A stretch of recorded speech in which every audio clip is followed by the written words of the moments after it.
Welcome to After the Bell. I am your host, Lauren Cranmer. I am a stage 3 breast cancer while pregnant survivor. I am a mother of 2. I am a registered nurse turned holistic nutritionist. I am a black belt in Brazilian Jiu-Jitsu. And I recently just ran my first half marathon. So today I wanted to talk about a few things. I wanted to talk about a side effect that I'm experiencing 3 years post-cancer diagnosis. I want to talk about EDCs, endocrine disrupting chemicals. I want to talk about genes, genetic mutations, PALB2 specifically. And I also want to touch on my race a little bit, just to give a little update because I'm super pumped about it. And I think we should celebrate all our wins. And this was a huge win for me. So let's get to it. So I recently updated a little bit about a side effect I was experiencing, neuropathy. And there's so many reasons this could happen, guys. I am on Zoladex and I'm on exemestane.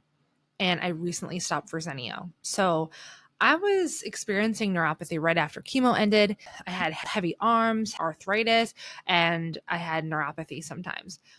Over time, it passed a little bit. And for the majority of the time I was on Verzenio, it was gone. I got off Verzenio in April and it seemed to come back at a similar time. Now, granted, I had also learned some things recently within a few months prior to stopping Verzenio. I did a GI map, which is a stool test. I was trying to address some gut issues that I was having, and it came back with a lot of stuff. And one of the things being was that I had a B12 deficiency and I more so had issues with homocysteine. Anyway, the point is we addressed it. Then I did my own hair tissue mineral analysis test, which basically tests for the minerals that are in your tissues. And it kind of tells you what you need to do to balance out your minerals that is right for you. Checks your heavy metals, all the things. I've been doing all the things to try to get myself to a healthy place. I apologize. My dog is in the background if you hear a little pupper. So I do all the things. I take custom supplements that have B12 in it. It has B6 in it. It has everything that I need in it. And it's been making me feel a lot more energy. But then this neuropathy happened and I'm like, how could it be a B12 deficiency? How could it be B6 deficiency? Because I'm taking these things and I'm doing my best to address it. Side note, training for a half marathon definitely could play a factor into that. But nonetheless, I went to my oncologist. I had blood work done and nothing was really off. He told me that my B12 was a little bit on the lower side. So if I wanted to supplement more B12, I could. But otherwise, he kind of shoved me off for a neuro eval, which I can't get until January. So I'm just lingering until then. Now, all of that being said, I wanted to talk about these things that happen after cancer. It is something that is hard to navigate after cancer, figuring out what is what and what to not panic about, and I think it's always a good rule of thumb that if you're unsure, just talk to your doctor, but it doesn't mean you have to sit there thinking worst case scenario. And it's hard because when you don't have an answer, you're thinking about it. And I know I had moments when I thought about this neuropathy that I was having, like, why is it randomly coming back? It definitely could be a sign of recurrence. It could also be a sign of so many other things, the medications I'm on, lacking of certain things, all the things. So I had my moments where I kind of deep dived and thought I maybe could be having a recurrence, and it wasn't doing me any good. All it was doing was stressing me out. I did what I could. I contacted my oncologist.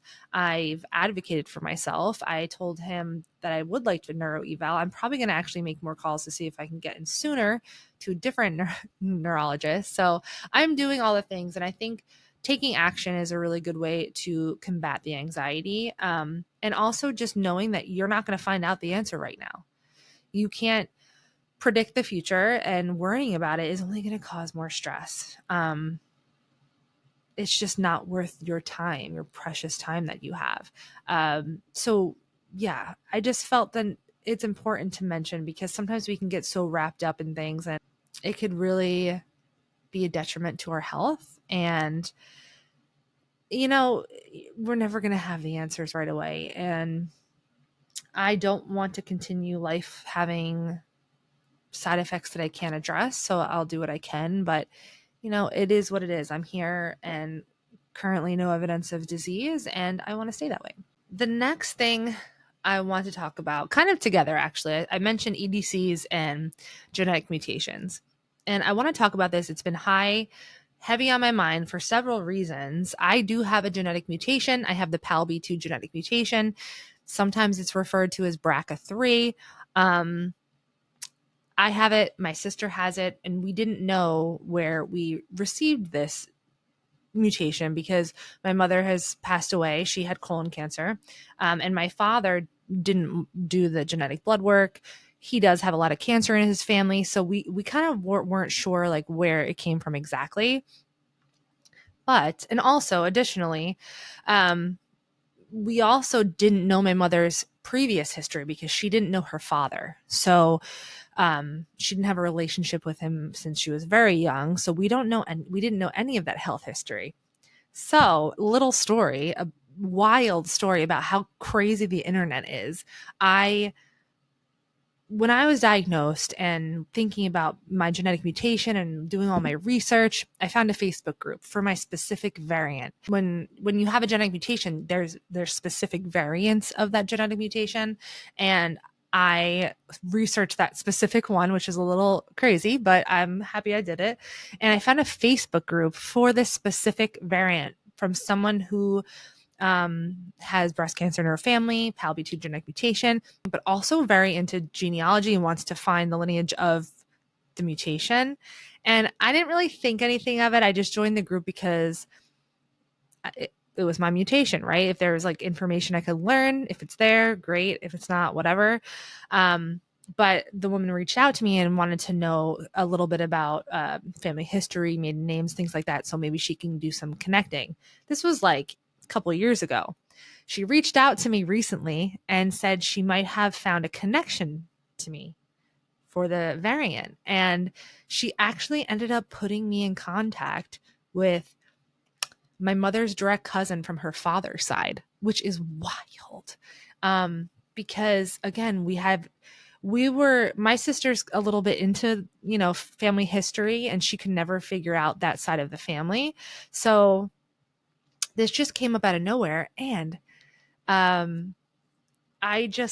find it so wild because I told her I would love to connect to find out for more family history. I ended up finding out the family history, not directly from the person, but I found out that is the side that we get the variant from. There's breast cancer on that side of the family. There's breast cancer in males on that side of the family. And it's just wild. And I'm just like, that blew my mind. That just through my research and deep diving, I found this Facebook group who ended up leading me to part of my, long lost family that now I know kind of the roots of this PALB2 genetic mutation. So it's really a crazy story. And I mean, it's wild because you wonder why you have these mutations, right? Like, why did I get the PALB2 genetic mutation? And where did it come from? Where did it start? Like, how?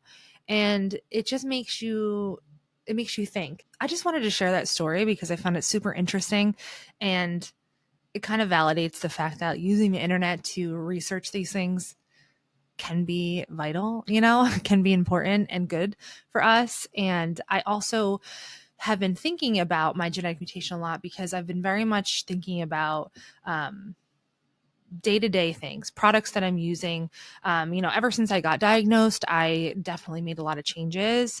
I didn't want anything in my body that was going to ignite cancer or, be bad for my body ultimately and create oxidative stress and produce free radicals and just be bad. So I went down the path of figuring out what products are good for you, what aren't, what I want to use, what I want to do to make simple, non-toxic living easy. Part of understanding like non-toxic lifestyle, this relates back to the genetic mutation, I promise. Part of living a non-toxic lifestyle is finding balance and finding what works for you, because it's hard these days, but you have to understand what it means to be non-toxic. It's hard. It's very nuanced, because we think non-toxic, that means it's safe, right? That's not the truth. And I'm not saying that to scare you, but I'm saying that is because to empower you, because there's more information that we could use to kind of decide what is right for us, because we're not going to all be perfect at this, right? We have to figure out what is the point, what is the part in our lives, what is the thing that we can change that's easy for us, that's better for us, that makes sense for us.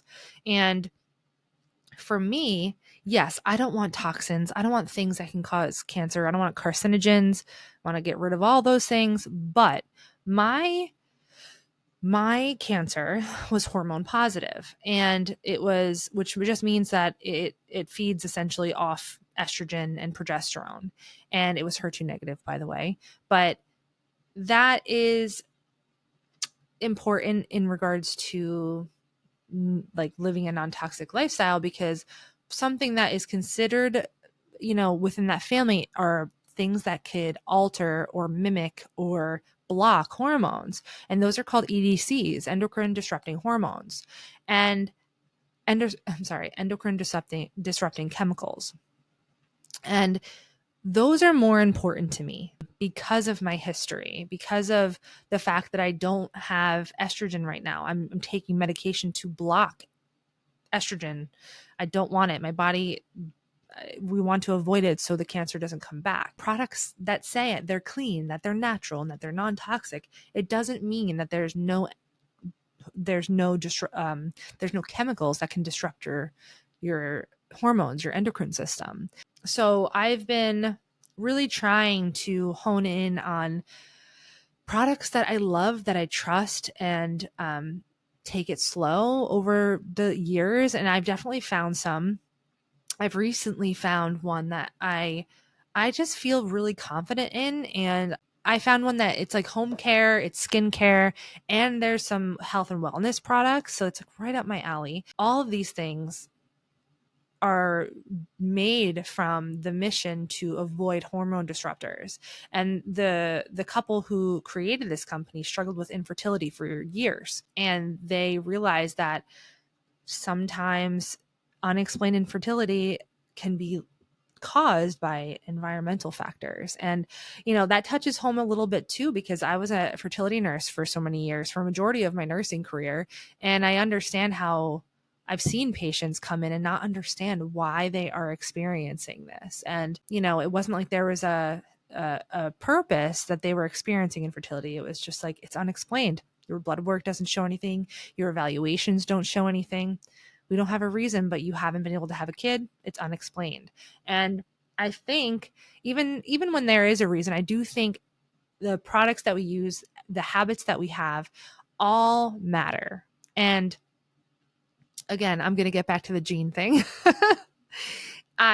So it's just something that's important to me. So I've slowly made changes to try to avoid being overloaded with toxins and hormone disruptors. I don't want those. I don't want them. Am I going to encounter them? Yes. But if I could reduce that, I absolutely will. Now, how does this relate to genetic mutations? There's been studies. There's a study, I will link it, that shows if you change your product to ones that don't have hormone disrupting chemicals in it, after 28 days, it can turn off the gene, it can turn off the breast cancer gene. And I'm saying that very simplified. Again, I will link the information below, but it's information that is insanely vital and important.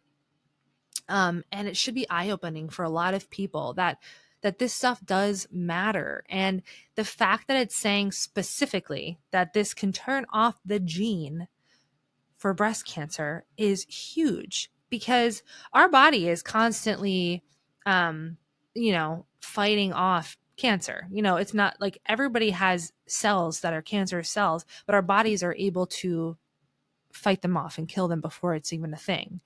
Now, when we have a problem with our genes, our DNA that is is faulty, like for instance, the PALB2 genetic mutation or BRCA or things like that, that is something that gives us more of a probability of getting breast cancer or other, specific diagnoses that we don't want.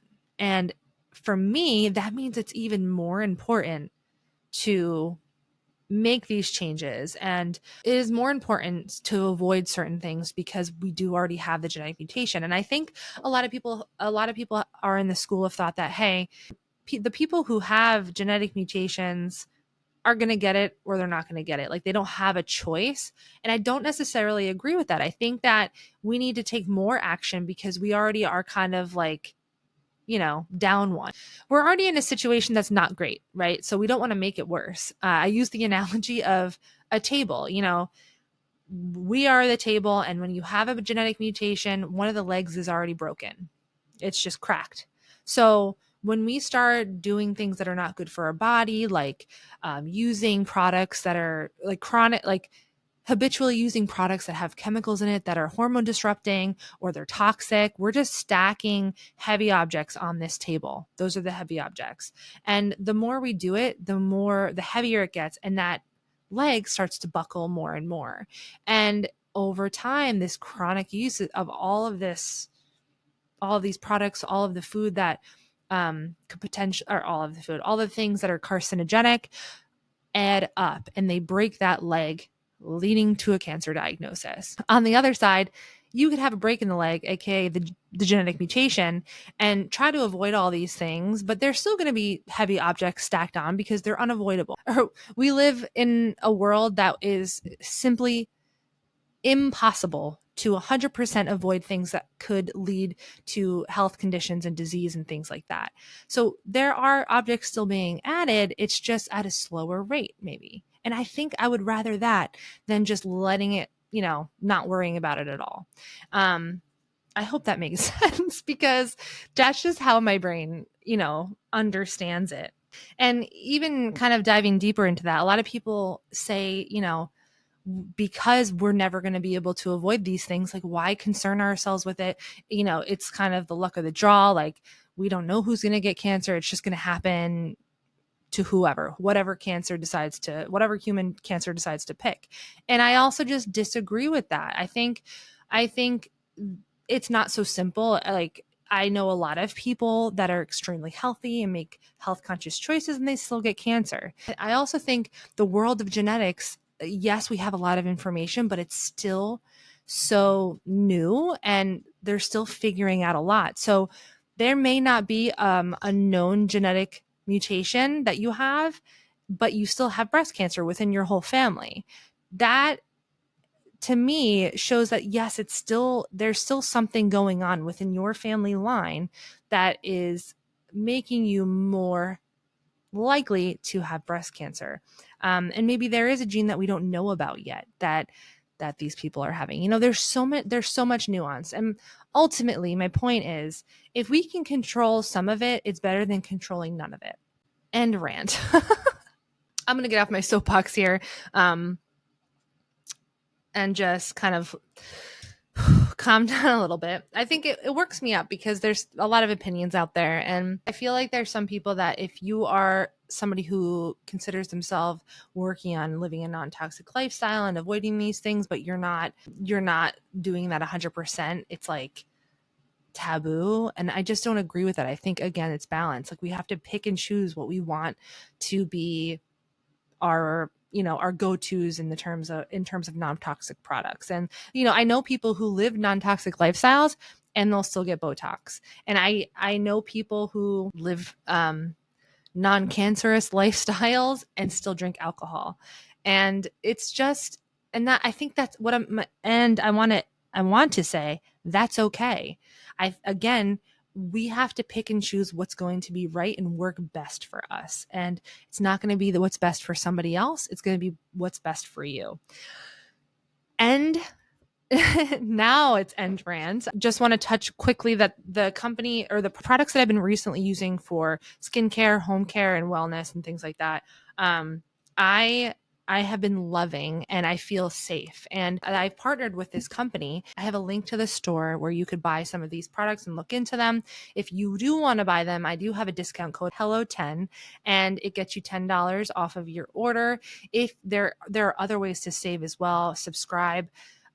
You can subscribe and save, and you don't have to do it every month. You could cancel anytime. It's really wonderful, and they really make it work and make it easier for you to get these products. And I really stand behind it. And yeah, the information will be in the description below. But last but not least, I want to talk about my half marathon. I'm just so pumped about it. Was I the fastest runner? 1000% no. Was I trying to, PR? I mean, I guess you have to have run another half marathon to PR, but no, I wasn't trying to do anything monumental. All I was trying to do was train, push my body, train, and achieve running 13.1 miles that I never thought I would do. I used to hate running. I found it like back in the day. This was like high school, maybe even college. Like I ran to lose weight. It wasn't I ran for health or ran for anything else. Like I ran to lose weight, and relating it that way, it wasn't fun. It was torture. It wasn't running was hard. And through motherhood, I found a love for running because I was something I was able to do alone or with my child at the time. And it was something that got me outside. It got my brain to shut off. It was an amazing outlet for me as a mom. Then when I also had a small back injury that took me away from my love for training jiu-jitsu, but running was something that I was able to do sometimes. Fast forward through cancer, when I was unable to do things, all I thought about was doing things. So I thought about all the things that I wanted to do after I felt better. And one of those things was running. And I ran once I was able to, I ran. And I hadn't thought about running a half marathon. I just wanted to run for health. I wanted to run for mental peace. I wanted to run because I liked it. That's it. But over time, I just realized how much I love having a goal, and I love having challenges, and I love running. And it just made sense. And it's just an experience I wanted to have. It was something I felt like I wanted in my life. And I can't tell you enough that I loved training. I'm so thankful I was able to do it. My husband was 1000% supportive through training and supporting me going to run, even when he had to, man the children and do it before work. And, he was just so supportive. And I just, even the hard days of training, I just fell in love with it and I loved it. And then the event itself, it was the most beautiful day. The scenery was beautiful and I was just in awe. I was smiling the whole time, even when I was like borderline like wanting to cry because I was struggling at the end. And I don't know. I'm proud of myself and I'm proud that I did it. And it's like it's just such a different sense of accomplishment than anything I've done before, and I've done things, that I'm proud of myself. It's just, I don't know. This was just different. I feel like it's just you against you in a different way. And I just love it. I think doing it after going through cancer while pregnant, it just makes me happy. And I always say you need to celebrate your wins and romanticize your life and really enjoy these moments. And I'm allowing myself to do that. And part of that is just talking about it all the time. So just be prepared to hear it and talk about running. But that being said, I'm going to end it on that. I really appreciate you listening. If you're still here, mostly on this channel and on this podcast, I talk about cancer, right? Cancer and health related things. And that's, my goal. But if you go over to my Instagram, I talk about that. And I also just talk about like health, nutrition, and just like day-to-day life kind of. It's more relaxed there for sure. in terms of not just cancer. So if you enjoy the content I have here and just want a little bit more of other things, like definitely go to my Instagram, connect with me. Like I love connecting with people who need it and also people who get it. So yeah. So anyway, thank you so much for being here. If you're on my YouTube channel, please like and subscribe. It really helps my channel and helps me do this more often. Yeah. So thank you so much for listening, and I will see you in the next one.